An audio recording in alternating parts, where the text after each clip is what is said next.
আসসালামু আলাইকুম। টেকটিউব আইটি চ্যানেলের আরও একটি নতুন এপিসোডে আপনাদেরকে স্বাগতম। আজকের ভিডিওতে আমি আপনাদের সামনে 3D টেক্সট নিয়ে আলোচনা করব। অর্থাৎ আমি আজকে আপনাদের দেখাবো কিভাবে যে কোনো ধরনের একটি নর্মাল লেখাকে এরকম 3D টেক্সটে কনভার্ট করা যায়। তো চলুন আমি এই কাজটি কিভাবে করেছি সেটা আপনাদেরকে প্রথম থেকে দেখাই। আমি এখন এই ফাইলটি এখান থেকে ক্লোজ করে দিচ্ছি। আমি একটি নিউ ডকুমেন্ট আমার ফটোশপে ওপেন করে নিয়েছি। আপনারা যে কোনো সাইজের এরকম একটি পেজ ক্রিয়েট করে নিতে পারেন। প্রথমে আমি এই হোয়াইট ডকুমেন্টটিকে রেড কালার দিয়ে ফিল আপ করে দেব। তার জন্য এখানে দেখুন ব্যাকগ্রাউন্ড কালারটি রেড আছে। এই রেড কালারটি আমি এখন এখানে নেওয়ার জন্য কিবোর্ড থেকে Ctrl+ব্যাক স্পেস কি প্রেস করব। দেখুন এই হোয়াইট ডকুমেন্টটি এখন রেড কালার দিয়ে ফিল হয়েছে। আমি এখন এখানে একটা টেক্সট লিখব। তার জন্য আমি টুলবক্স থেকে টাইপ টুলটি সিলেকশন করে নেব। এরপরে ডকুমেন্টের উপর একটা ক্লিক করব। এখান থেকে লেখার সাইজটা একটু ছোট করে নেব। এখন আমি এখানে লিখব 3D টেক্সট। আমি এই লেখাটিকে সিলেকশন করে ডকুমেন্ট বরাবর বড় করে দেব।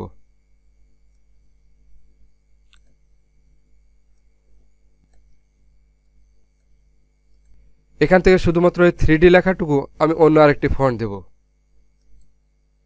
এখান থেকে আমি এই ফন্টটা দিচ্ছি। টেক্সটটিকে আমি ডকুমেন্টের মাঝ বরাবর সেট করে নেব। এরকম স্থানে রাখব। এখন আমি এই টেক্সট লেয়ারের উপর মাউসের রাইট বাটন ক্লিক করে এখান থেকে এই লেয়ারটিকে আমি রাস্টারাইজ টাইপ করে দেব। তো আমি এই রাস্টারাইজ টাইপে একটা ক্লিক করছি।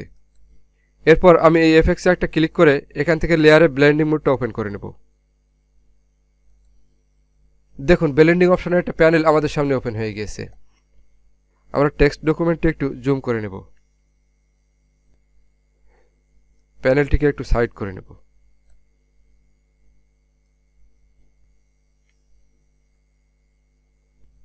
দেখতে একটু অসুবিধা হবে, যাই হোক এই অংশটুকু দেখা গেলেই হবে। আমি এখন এখান থেকে এই ড্রপ শেডো অপশনে একটা ক্লিক করব। প্রথমে এখান থেকে এর কালারটা সম্পূর্ণ ব্ল্যাক করে দেব। তো এখানে ব্ল্যাকই আছে। এরপর এখানে আছে মাল্টিপ্লাই, এটাই সিলেকশন রাখবো।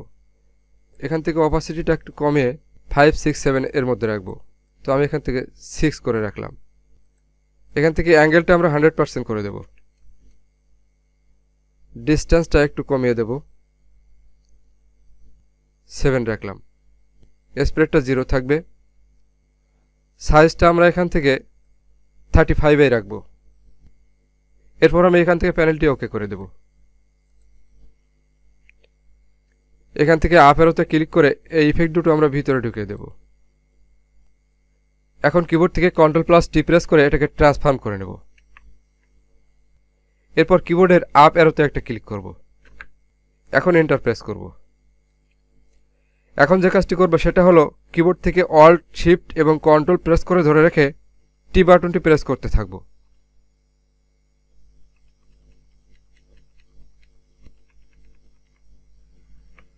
এভাবে যতবার প্রেস করব ততটি লেয়ার আমাদের লেয়ার বক্সে ক্রিয়েট হবে এবং এই টেক্সটের পুরুত্বটা এভাবে বাড়তে থাকবে।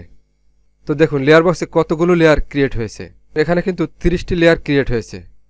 এখন আমি সবগুলো লেয়ারকে একটা গ্রুপ লেয়ারে পরিণত করব। তার জন্য উপরের 30 নম্বর লেয়ারে একটা ক্লিক করে কিবোর্ড থেকে শিফট প্রেস করে রেখে নিচের এই প্রথম লেয়ারে একটা ক্লিক করব। দেখুন এখন সবগুলো লেয়ার একটা সিলেকশনে পরিণত হয়েছে। আমরা এখন কিবোর্ড থেকে Ctrl+G প্রেস করব। দেখুন সবগুলো লেয়ার কিন্তু এখন একটা গ্রুপ লেয়ারে পরিণত হয়েছে। এই যে গ্রুপ 1। আমি আবার একটু জুম করে নেব। এখন আমি এই এফেক্টসে ক্লিক করে আবারও লেয়ারে ব্লেন্ডিং মোডটি ওপেন করে নেব। এরপর আবারও এখান থেকে ড্রপ শেডো অপশনে একটা ক্লিক করব। এখান থেকে আমরা এর এই অপাসিটিটা একটু বাড়িয়ে এখান থেকে 50% বা তার আশেপাশে করে দেব এবং অ্যাঙ্গেলটা এখান থেকে আমরা 60% করে দেব। এরপর এখান থেকে ডিস্টেন্সটা একটু বাড়িয়ে দেব।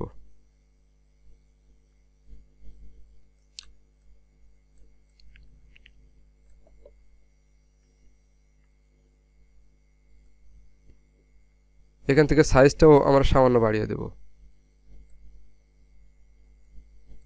এই অবস্থা রেখে আমরা এখান থেকে প্যানেলটি ওকে করে দেব।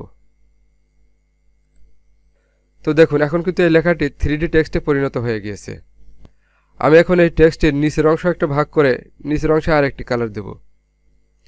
তার জন্য এই গ্রুপ লেয়ারের এখানে একটা ক্লিক করে লেয়ারগুলো সব ওপেন করে নেব। এরপর এখানে যে 30টা লেয়ার আছে, এখান থেকে আমরা নিচের এই 15টি লেয়ার আলাদা আরেকটি গ্রুপ করব। তার জন্য এই 15 নম্বর লেয়ারে একটা ক্লিক করে কিবোর্ড থেকে শিফট প্রেস করে রেখে এই নিচের লেয়ারে একটা ক্লিক করব। এরপর কিবোর্ড থেকে Ctrl+G প্রেস করব। দেখুন এখন নিচের 15টি লেয়ার গ্রুপ 2 এর মধ্যে চলে এসেছে।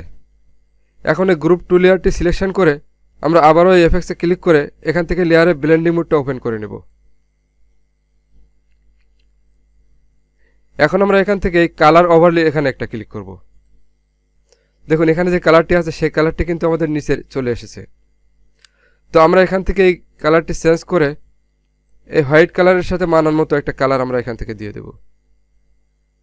তো আমি এখান থেকে হালকা একটি কালার দিয়ে দেব।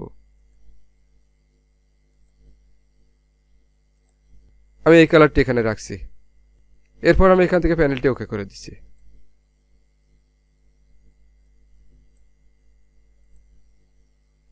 তো দেখুন আমরা কিন্তু চমৎকার একটি 3D টেক্সট ক্রিয়েট করে ফেললাম। তো বন্ধুরা, আপনারা এই সিম্পল প্রসেসটি অ্যাপ্লাই করে খুব সহজে যে কোনো নর্মাল লেখাকে এরকম 3D টেক্সটে কনভার্ট করতে পারেন। তো আশা করছি ভিডিওটি আপনাদের অনেক ভালো লেগেছে। আর ভালো লাগলে অবশ্যই ভিডিওতে একটি লাইক দিবেন। আর আমার চ্যানেলের সাথে থাকার জন্য অবশ্যই চ্যানেলটিকে সাবস্ক্রাইব করে পাশের বেল আইকনটি অন করে রাখবেন। তো আজ এ পর্যন্তই, দেখা হবে আবারও নতুন কোনো টিউটোরিয়ালে। সে পর্যন্ত ভালো থাকুন। আল্লাহ হাফেজ।